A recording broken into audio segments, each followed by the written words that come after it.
साथियों, जो आपकी सरकारी भूमि है उसमें भी विभिन्न तरह की कैटेगरीज हैं जिनके बारे में शायद ही आम जन को पता होता है।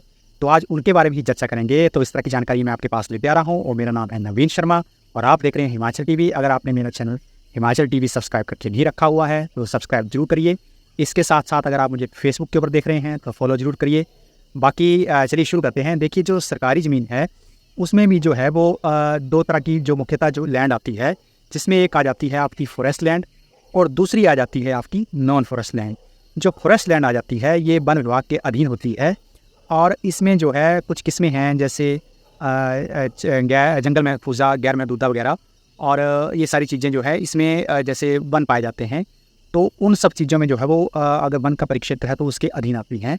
ठीक इसी तरह से जैसे कुछ सरकारी ज़मीन होती है जिसमें जैसे चरागाह बिला दरख्तान है या चरागाह दरख्तान है या कहीं कोई रास्ता चला हुआ है, तो वो सारी चीज़ें जो हैं वो आपकी जो है वो नॉन फॉरेस्ट लैंड में आती हैं। हालांकि दोनों ही ज़मीनें जो है वो सरकार के अधीन होती हैं, लेकिन इनकी देखरेख का जो जिम्मा विभागों का है वो अलग अलग है। और अगर नॉन फॉरेस्ट की बात करें तो उसमें भी जैसे अगर दरख्त वगैरह जाते हैं तो दरख्तों की काउंटिंग में जो है, दरख्तों की संरक्षण में जो है वो वन विभाग का इसमें परिक्षेत्र आ जाता है। लेकिन अगर आप किसी प्रोजेक्ट की बात करें, अगर कोई प्रोजेक्ट है उसके अंतर्गत अगर किसी का अधिग्रहण होना है तो उसमें जो है मुख्यतः दो तरह की जो है फाइलें बनाई जाती हैं, जिसमें एक फॉरेस्ट लैंड की क्लियरेंस के लिए FCA क्लियरेंस की जो ज़मीन की क्लियरेंस होगी उसके लिए बनाई जाएगी, और दूसरी जो है वो जो संबंधित जो आपकी नॉन फॉरेस्ट लैंड है जो DC महोदय के अंतर्गत आती हैं, वो उनको हम DC लैंड भी कह देते हैं, तो उसके अंतर्गत वो फाइलें बनाई जाती है। और इस DC लैंड में जैसे आपकी शामलात भूमि आ गई या बहुत सारी ऐसी जगह जो कंबाइंड किसी पर्पज़ के लिए रखी गई हैं, वो सारी इसमें इस्तेमाल में लाई जाती हैं और उनकी भी जो है वो प्रॉपर अलग से किसी ज़मीन के अधिग्रहण की फ़ाइल जो है वो अलग से बनाई जाती है। लेकिन अगर काउंटिंग की बात करूं, अगर ट्रीज़ की कहीं काउंटिंग की जानी है, जैसे अगर अभी आप रिसेंटली देखें ये जो आपके रोड प्रोजेक्ट्स चले हुए हैं, तो किसी अगर सड़क का निर्माण हो रहा है तो उसमें जो है वो जो फॉरेस्ट और नॉन फॉरेस्ट की जितनी भी लैंड आ रही है तो उसमें फ्रूट ट्रीज़ और नॉन फ्रूट ट्रीज़ की जो है वो एक काउंटिंग होती है। तो जो भी वृक्ष आते हैं उसका जो है जो उसका जो काउंटिंग है वो प्रॉपर वन विभाग के द्वारा ही करवाया जाता है।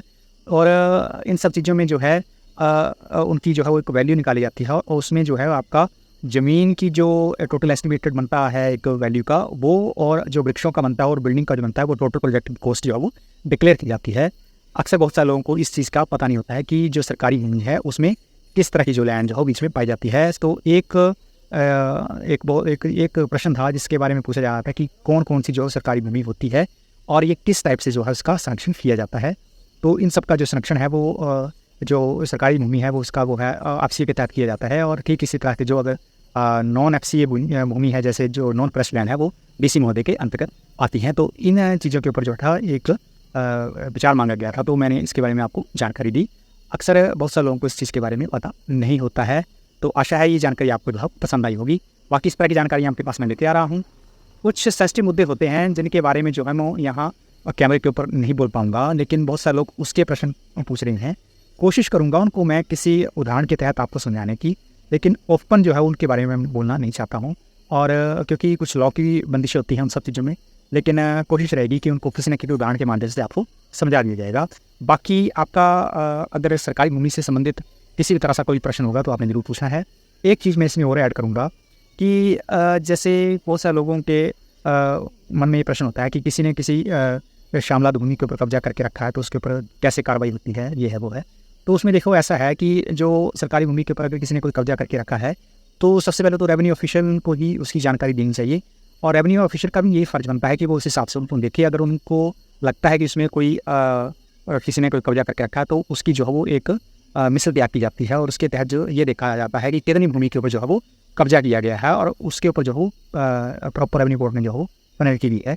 ये पेनल्टी कितनी है उसके बारे में मैं आपको एक वीडियो में जो है स्पेसिफिक बता दूँगा। तो ऐसा नहीं है कि उसके ऊपर कार्रवाई नहीं होती है। आप भी किसी भी ऐसे जो अनधिकृत जो कोई व्यक्ति है उसने अगर कब्जा करके रखा है तो उसके बारे में आप भी जो है वो शिकायत दर्ज करवा सकते हैं, और ये जो शिकायत है ये लिखित रूप से जो है वो कंसर्न रेवेन्यू ऑफिशियल जो है वो आपने देनी है। उसके बाद उसके ऊपर जो है प्रॉपर कमाइश करके जो है वो देखा जाता है कि बाकी उसने कितना कब्जा करके रखा है, तो उसके हिसाब से जो है उसमें जो है पेनल्टी जो है इम्पोज की जाती है। बाकी ये थी जानकारी। अगर आपका इससे संबंधित कोई प्रश्न होगा तो आपने जरूर कमेंट बॉक्स में पूछना है। अगर आपका कोई प्रश्न है वो भी आप कमेंट बॉक्स में पूछें। कोशिश कर रहा हूँ पिकअप करने की सारे मैटर्स को, धीरे धीरे मेरी कोशिश रहेगी कि उन सब के ऊपर जो हम वीडियो बनाऊँगा। बाकी बने रहिए, नवीन के साथ मिलता हूँ अगले वीडियो में। तब तक जय हिंद, जय भारत, जय हिमाचल।